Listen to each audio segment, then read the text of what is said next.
The moon cast a pale, ghostly light through the blinds, striping the dark bedroom in shades of gray and black. Dust motes danced in the still air, each one a tiny, silent witness. On the bed, a lone figure lay wrapped in sheets, their breathing deep and even, a picture of peaceful slumber. But in the corners of the room, where the light couldn't reach, shadows seemed to gather with a purpose, stretching and twisting in ways that defied the gentle moonlight. They weren't just shadows, they were the absence of light, a void that felt cold and watchful. A floorboard outside the bedroom door gave a low, mournful creak, the sound sharp and intrusive in the heavy silence.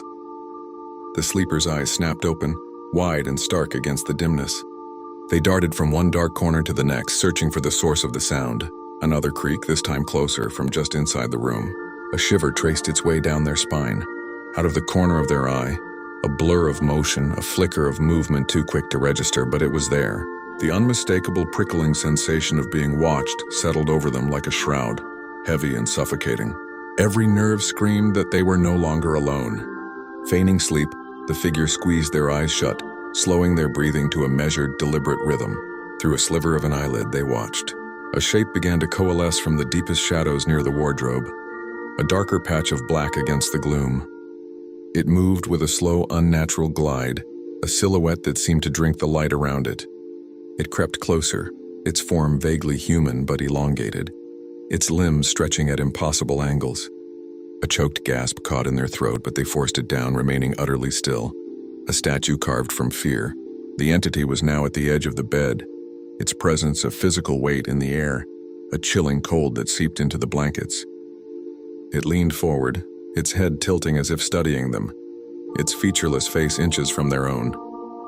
The air grew thick, impossible to breathe, just as an unseen hand seemed to reach out. A sudden, piercing crash echoed from downstairs, a glass shattering on a hard floor. The sound ripped through the silence like a gunshot, sharp and violent. Instantly, the cold dissipated, the oppressive weight vanished. Eyes flying open, the figure saw nothing but an empty room, the moonlight now seeming warm and ordinary. The shadows were just shadows again. They sat bolt upright, drenched in a cold sweat, heart hammering against their ribs like a trapped bird. They stared into the vacant space where the entity had been. The silence of the room now more terrifying than any noise, the echo of shattered glass a promise of something more to come.